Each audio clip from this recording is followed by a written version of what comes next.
కుజుడిని బట్టి వీడికి పెళ్ళి అవుతుందా పెళ్ళి అవ్వదా ఇట్లాంటివి డిసైడ్ చేస్తారు. సో ఈ కుజుడు నీచంలో ఉంటే పెళ్లి కాదు ఎంత ట్రై చేసినా ఇట్లా అంటారు కదా. సో ఏంటి అంటే ఇన్ కేస్ నీచంగా ఉండి పెళ్లి చేసుకుంటే ఏమవుతుంది, అసలు ఈ ఉచ్చ స్థితి ఏంటి, నీచ స్థితి ఏంటి? ఇక్కడ కుజదోషం అంటగానే ఒక రకమైనటువంటి ఫోబియా క్రియేట్ చేశారు. ఎగ్జాక్ట్లీ. సో కుజదోషం ఉంటే చెప్పుకున్న రుణం ఉంటుంది. సో ఈ దుష్ట స్థానాల్లో ఉంటే నీచ స్థానాల్లో పడితే ఏమవుతుందంటే కుజుడికి తొందరపాటు ఎక్కువ ఉన్నటువంటి గ్రహం, అగ్రెసివ్ గ్రహం చెప్పుకున్నాం. తొందరపడి నిర్ణయాలు తీసుకొని దాంపత్యంలో ఇబ్బందులు పడతారని అర్థం. ఓకే. సో దాంట్లో ఇంకో పక్షం చెప్తుంటారు ఏమిటి, కుజదోషం ఉన్నటువంటి ఇద్దరికి చేస్తే ఆ దోషం పరిహారం అవుతుంది అని చెప్తారు. రెమెడీ చెప్పారు, కుజ దోషం ఉన్న వాళ్ళనే చేసుకోమంటారు. అలాగా ఇద్దరు జాతకంలో కుజదోషం ఉందనుకుందాం, ఆ ఫ్రీక్వెన్సీ మ్యాచ్ అవుతుంది అక్కడ. సో అక్కడేదో ఇబ్బంది పడతారని కాదు, కుజదోషం ఉన్న వాళ్ళు పెళ్లి చేసుకోవద్దని కాదు, సహజంగా చాలా అందరు రుణంతో వచ్చినటువంటి వాళ్ళమే భూమి మీద. సో దోషం లేనటువంటి మానవుడు ఉండడు. ఉండే ఏదో హిమాలయాల్లో తపస్సు చేసుకుంటూ ఉంటాడు. ఈ లౌకిక విషయాల్లో ఉండేటువంటి సంసారిక జీవితంలో ఉండేటువంటి సందర్భాలు చాలా తక్కువ. కనుక ఇద్దరు రాక్షసులు ఉన్నారు అనుకుందాం, మైత్రి కుదురుతుంది. ఒక మంచివాడికి రాక్షసుడికి మైత్రి చేస్తే కుదరదు, వీడి పీడంతా వీడి మీద పడుతుంటుంది.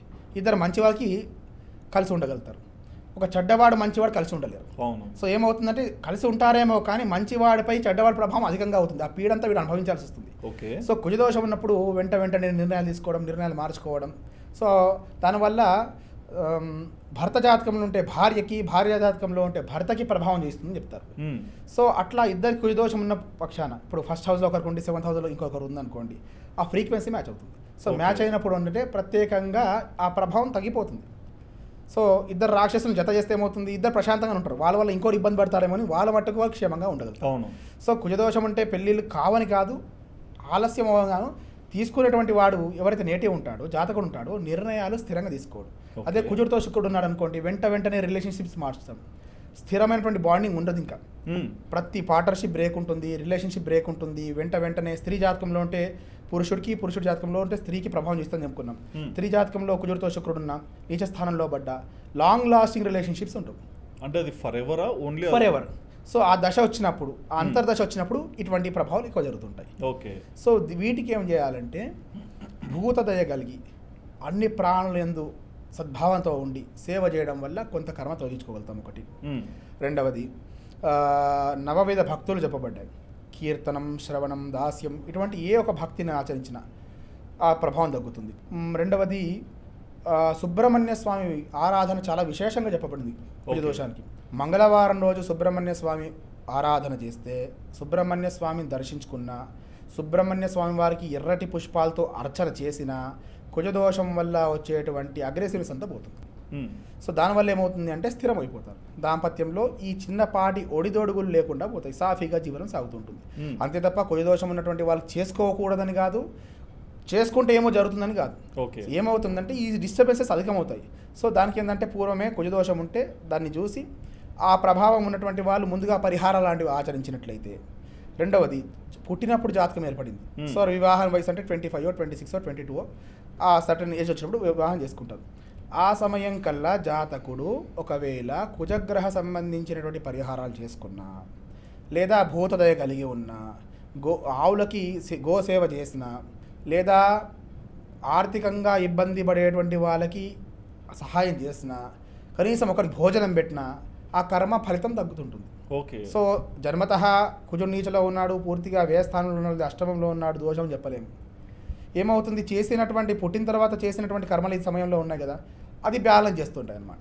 సో స్టేబుల్గా ఉన్న విధిగా యాజ్ ఇట్ ఈస్గా ఫలితం చూపించకపోవచ్చు. రెండవది సప్తమ భావం కలత్ర భావంలో ఉంటుంది. దాంతోపాటు పార్ట్నర్షిప్లో కూడా ఇబ్బందులు వస్తుంటాయి. కొందరు చూస్తుంటారు బిజినెస్. సో లైఫ్ పార్ట్నర్ అంతే, బిజినెస్ పార్ట్నర్ అంతే. కొందరు చూస్తుంటే ఏమవుతుందంటే బిజినెస్ పెడుతుంటారు, ఎవరితో స్థిరంగా వ్యాపారం చేయరు. బుద్ధి జ్ఞానం ఉన్నా, డబ్బులు బాగా సంపాదించినా ఏదో కారణం చేత ఆ కారణం చేత గొడవ పడో లేదా ఇష్టం లేకో వెళ్ళిపోతుంటారు. So long lasting relationships build చేయనియడు.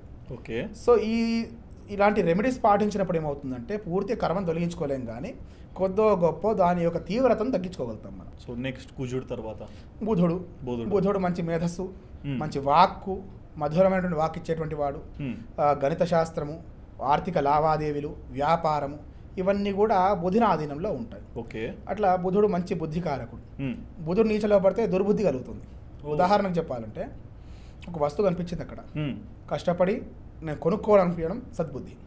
ఇక ఎట్లాగో కనిపించింది కదా, ఇంటర్వ్యూ అయిన తర్వాత పట్టకపోతే దుర్బుద్ధి కదా. సో బుధుడు క్షణం పాటు బుద్ధిని మారుస్తుంటాడు. సో దీన్ని చంద్రుడు లింక్ అయ్యాడు అనుకుందాం. చంద్రుడు మనఃకారకుడు, బాగా ఎమోషన్ చేస్తుంటాడు, దీన్ని బలపరుస్తుంటాడు.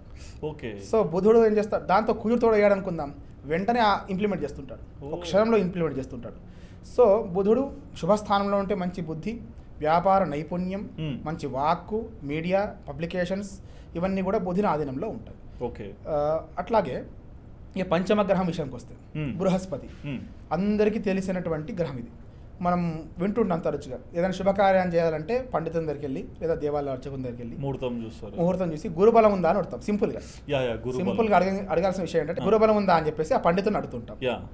సో గురువు అంటే సామాన్యులు కూడా ఎంత విశ్వాసం అంటే గురువు దృష్టి పడి ఉంటే, గురువు ఒకటి అనుకూలంగా ఉంటే సకాల శుభకార్యాలు జరుగుతాయి. మనకు ఉదాహరణకి లౌకికం చెప్పుకుంటే ఒక పాఠశాల తరగతి ఉంది. తరగతి గదిలో ఒక ఉపాధ్యాయుడు వేదిక మీద పాఠం చెప్తున్నాడు, లేదా కూర్చొని విద్యార్థులు చూస్తున్నాడు. సుమారుగా 20 మంది 30 మంది విద్యార్థులు ఉన్నారు. అట్లాగా అందరికీ మానసిక స్థితి ఒకలాగా ఉండకపోవచ్చు. దాంట్లో ఉత్తములు ఉండొచ్చు, పక్కన వాళ్ళు ఇబ్బంది పెట్టే వాళ్ళు ఉండొచ్చు, శ్రద్ధగా చదువుకునే వాళ్ళు ఉండొచ్చు, చదువుకొని ఇంకొంచెం చదివేవాడు ఉండొచ్చు, చెప్పేవాడు ఉండొచ్చు. సో ఇక్కడ ఏమవుతుంటే గురువుగారి దృష్టి పడ్డంతసేపు చెడ్డవాడు మంచివాడిని ఇబ్బంది పెట్టడు. ఓకే, గుర్తుపెట్టుకోండి మీరు బాగా. చెడ్డవాడు వాడు నిజంగా నికృష్టుడైనప్పటికీ, పక్కన వాడికి ఇబ్బంది పెట్టేటువంటి తత్వం ఉన్నప్పటికీ ఆ గురువు దృష్టి పడంతసేపు, ఆ ఉపాధ్యాయుని దృష్టి పడంతసేపు ఏం చేస్తారంటే పక్కన వాడు ఇబ్బంది పడు, వాడి పనిలో వాడు స్టేబుల్ అయిపోతారు.